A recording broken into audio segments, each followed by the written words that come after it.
Do you know that God focuses on your heart? Pag-usapan po natin 'yan sa devotion natin na ito.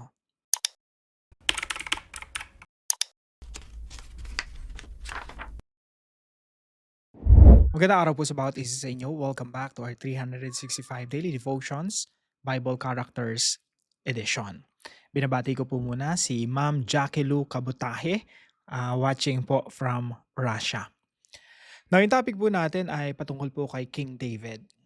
Now, si David po, nung nakaraan po, no, pinag-usapan natin si Haring Saul, sumusuway siya sa Panginoon at hindi niya ginagawa yung eksaktong pinapagawa sa kanya ng Diyos.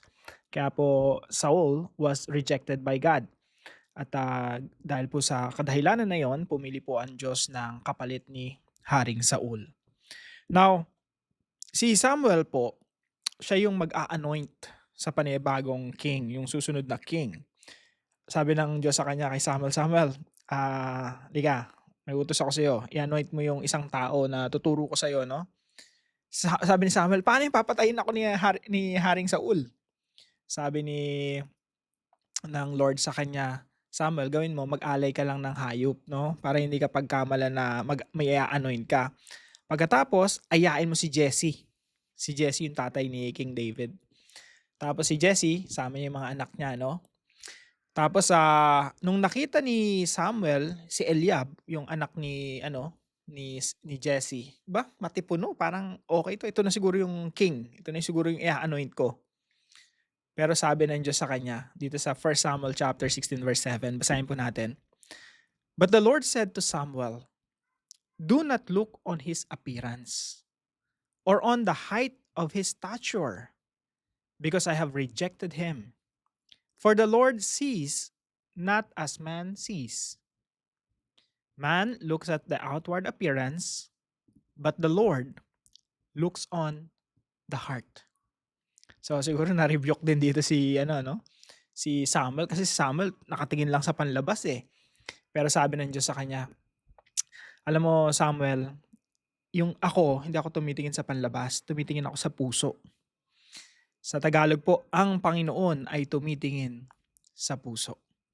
Kaya ito po yung ilan sa mga katuruan natin ngayong araw. Number one po, humans tend to judge by mere appearance. Yun po talaga yung tendency natin kasi hindi naman tayo nakakabasa ng isip. Di na naman natin alam kung ano nasa puso ng ibang tao.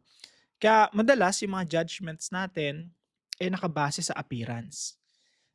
Minsan yung itsurang addict naman 'to, pero hindi natin alam napakabait pala nung tao na yun, 'no? Mas masama pa pala yung taong naka-suit kagaya ko, 'no, na naka-necktie, 'no, yung mga nakabarong, yung maraming nakabarong diyan, 'no? Mas masama pa pala sila kaysa dun sa itsurang addict na puro tattoo, na puro hikaw. Siya pala talaga yung maayos sa harapan ng Panginoon, 'no? So, we cannot really judge people by just looking at the appearance, 'no, panlabas. Now, dito po sa 1 Samuel chapter 16, marami pala kapatid si David, 'no? Tapos ang sumunod dun, checking ko nga, 'no, so meron pang iniharap si Abinadab, pero sabi ni Abinadab, walang pangungusap ang Diyos, so sabi wala 'to, lampasan 'to. Sunod si Shammah. Pagkatapos yung 7 na magkakapatid, wala pa rin. Sabi ni Samuel, "Walang pangungusap sa'kin yung Diyos, eh. Meron ka pa bang ibang anak?" Ayun, 'di na nila nasama sa listahan. Meron pa palang isa.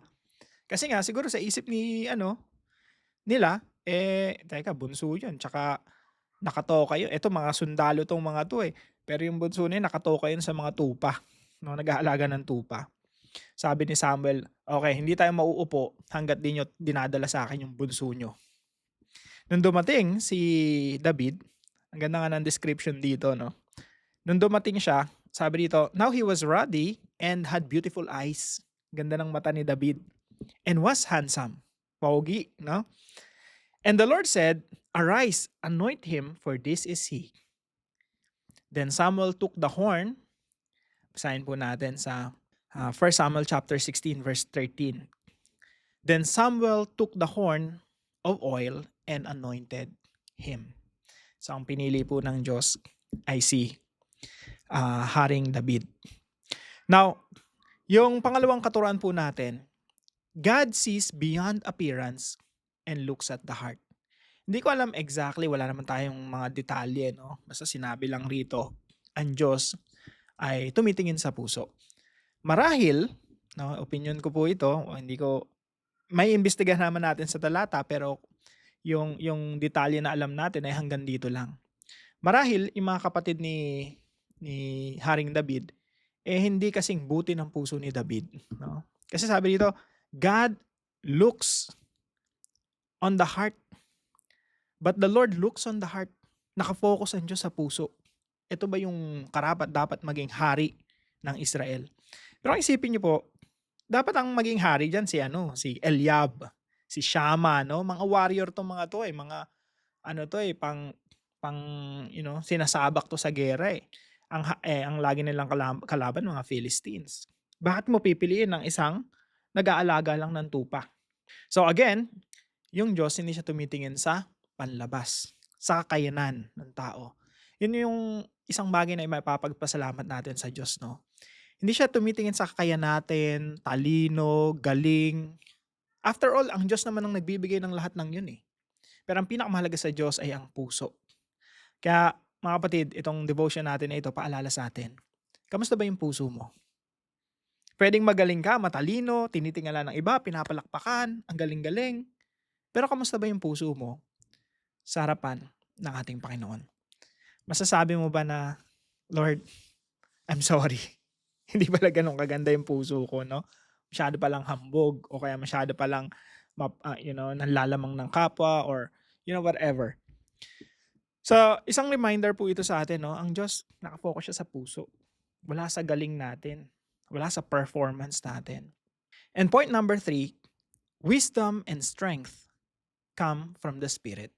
So, ang concern ng Diyos, anong klaseng puso ang meron ka? Kagamit-gamit ka ba sa harapan ng Diyos? Aanin ng Diyos ang isang taong magaling, malakas, matalino, madiskarte, kung yung puso naman ay hindi tapat sa Diyos. Anong aanin ng Diyos yun, no? Yung ganong klaseng tao. So God looks on the heart. Sa puso nakatingin ng Diyos. Kasi ang Diyos ang magsusupply ng kakayanan, ng katalinuhan sa isang taong mabuti ang puso na handang magpagamit sa ating Diyos. Kaya po sabi rito, nung inanoint siya, then Samuel took the horn of oil and anointed him in the midst of his brothers. And the Spirit of the Lord rushed upon David from that day forward. And Samuel rose up and went to Ramah. So, anong kahalagahan ng banal na espiritu, no? Anong kahalagahan na yung espiritu ng Diyos ay sumakanya, no? In-empower si David. Alam niyo po, pag binasa yung istorya ni Haring David, from this day on, sabi rito, from that day forward, simula ng mga panahon na yan, hanggang sa magkasala siya kay Bathsheba. Alam niyo kung anong binibigay sa kanya ng Diyos? Listen to this mga kapatid. The Lord is blessing or was blessing David with victory after victory after victory after victory. Ang mababasa nyo sa istorya ni David, success, tagumpay. At ang Diyos ang nagbibigay sa kanya ng katagumpayan. It doesn't matter kung magaling ka, matalino ka, no? It doesn't matter kung anong angking kakayanan ang meron ka. Ang importante sa Diyos ang puso. Sapagkat ang Diyos ang magbibigay sa iyo ng kakayanan, katalinuhan, para magawa mo yung mga bagay na pinapagawa ng Diyos. Yung success, nasa Diyos yan. Wala sa atin. Yung importante sa atin, may present natin yung ating sarili na karapat-dapat sa yung puso natin, no? Kumbaga, may kasalanan tayong tinatago, nilalatag natin yan sa harapan ng Panginoon. At pre-present natin sa Panginoon, Lord, makasalanan ako, I know that. Please purify my heart. Gawin niyo po akong karapat-dapat sa inyo, no? Salamat kasi may dugo ng Panginoong Jesucristo na nabuhos doon sa krus na siyang naglilinis sa ating mga puso. And because of that, sa harapan ng Diyos, pwede tayong makaharap sa Diyos ng malinis, busilak, at walang bahid ng karumihan. Now, paano po natin to isa sa buhay? Number 1, learn to appreciate people beyond appearance. Now, pumunta muna tayo sa sapatos ni Samuel, no? Like tayong lahat 'no, may gano'n namang tayong mindset or tendency na husgahan yung mga tao sa paligid natin based on appearance. Pero mga kapatid, isa pong paanyaya sa bawat isa sa atin 'no, na 'pag sumikapan po natin na maging appreciative, na na-appreciate natin yung mga tao sa paligid natin, beyond appearance. Hindi yung, "Ang ganda ng buhok mo, bagong ribbon," 'no? Okey naman yun, i-appreciate mo yung appearance ng tao 'no.